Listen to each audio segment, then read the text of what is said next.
Hello, ActiveSage here on the Sage channel, and today's update came with nice biggy curvy walls. So that's what we have today, and I'm going to go over those real quick because they're not exactly as simple as the small walls. Now, first off, we have here, and I'm showing you basically our normal curved walls, which I can go ahead and switch to it there, which are these here. You can see you have your basic one that you can place down. You got your middle one here, which you can use your mouse scroll wheel, and actually I can show you better from up there. It'll switch between the three different types that they have, and I've placed those here. And then you got your window one right here. Now, for the large curved wall ones, you have your variant like this, but it's mouse scroll wheel. You even have one for just a standard wall piece because it's doing a mirrored version of it because you have to build a much larger structure. You don't just click and it adds the whole thing in. They give you the power to do it just one piece at a time pretty much.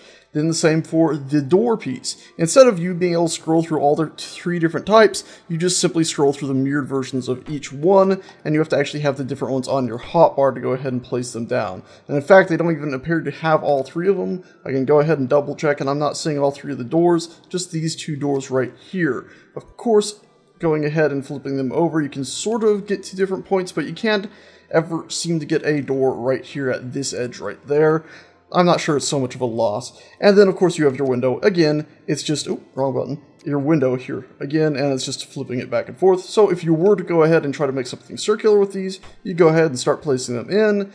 And actually, I'll just use the bog standard one, that way it's all consistent. So we go ahead and we place one, you go to place in the next spot. Even if you rotate it, it's not going to line up. You have to use your mouse wheel to flip it to the mirrored version, and then when you rotate it, it'll snap into place. So you can just go ahead and keep doing that. Nice and easy. And there you go, you got your basic of a circle, and you would keep building that over. Now, of course, to cap these off, currently there are no roof pieces that'll properly cap this off, but they have also added, well, I say added, this has been in the game for a long time, but now it finally has a purpose. This large wooden floor piece I have highlighted right now.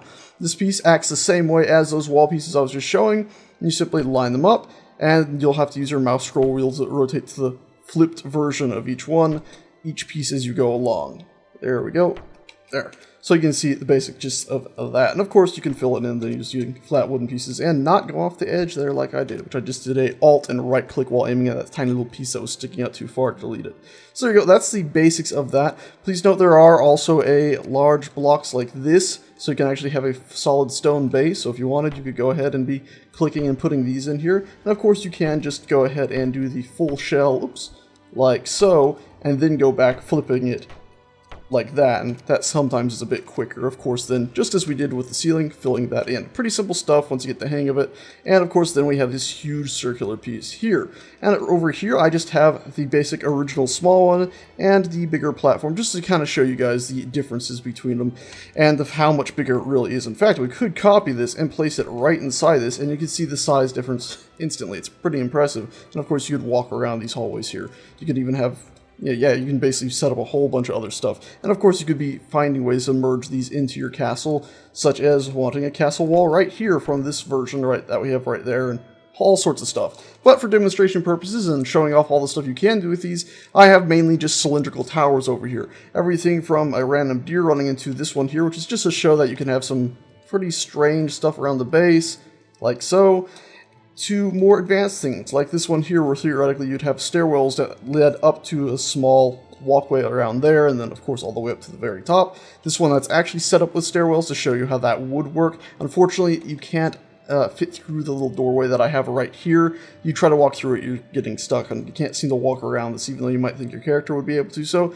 I had to modify that design a bit and raise it up, and then of course I just figured let's go up 2 for that. Why not go up 2 for that? So that's pretty cool stuff there.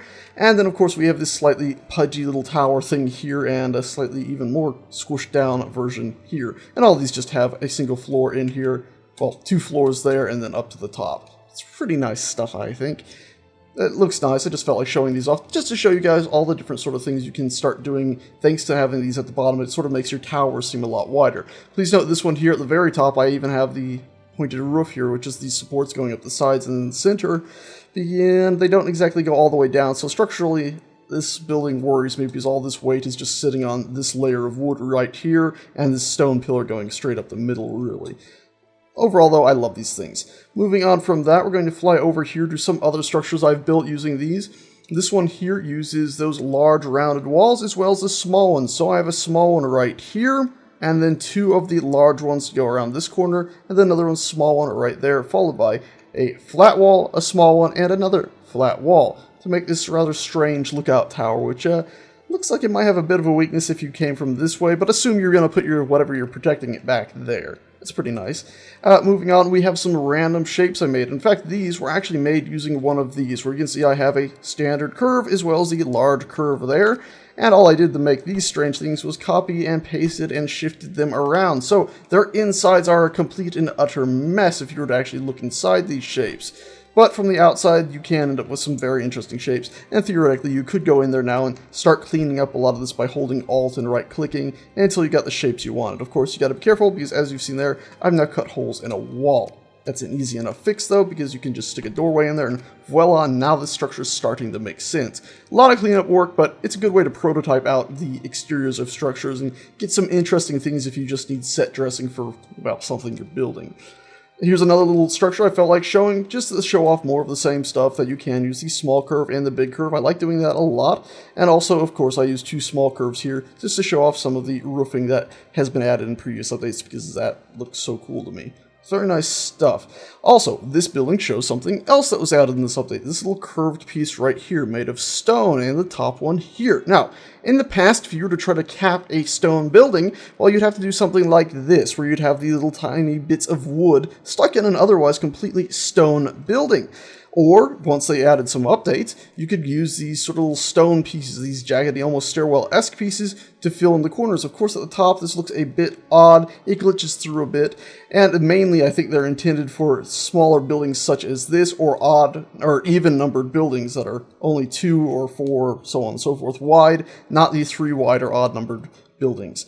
Well, now they've added those pieces I showed you back there, that one larger structure, and you can see it fills it in very easily. And this is what they look like. They're just super simple little pieces like so, and I can delete them and go ahead and just show you placing what they look like.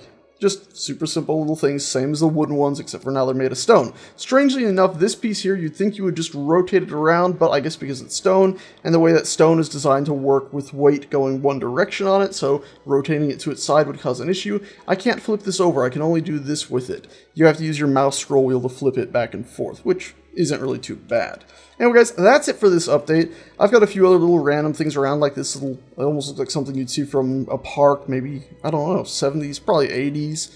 Some sort of little, like, cover, hide from the rain or sun. I don't know, some other little random things scattered about. I even have a larger structure I started building over here, which then I realized that this game is missing a block. It doesn't seem, as far as I can tell, to have one of these blocks that are just slanted, so I sort of gave up on that. It would have been nice if I could have carried that on.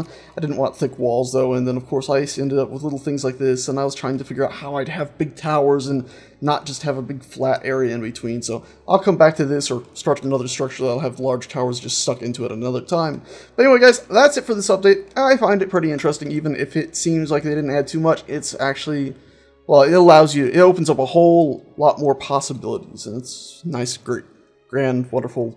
How many more superlatives I can toss in there? It's great stuff. Anyway guys, that's it for this update. Thank you a bunch for watching. I hope this was informative and somewhat entertaining. If you'd like to go ahead and download this world, it'll be up in the Steam Workshop, so if you want to go ahead and grab some of these towers and toss them in your world, or tear them apart to see what's inside, or just throw some rocks at them, which I'll do now, just because everybody loves it when you throw rocks at stuff, right? Like so. There you go. So yeah, if you want to go ahead and download these, you can go ahead and find them on my Steam Workshop page. They should be up there at the time of watching this. I don't plan on delaying them for any silly reason, and they should be easy enough to upload. So anyways, once again, for I think the 3rd time, thank you a bunch for watching, and I shall see you guys next time. Why aren't you falling? Please fall. Thank you. That was disconcerting. Ah, wonderful. Yes, I like.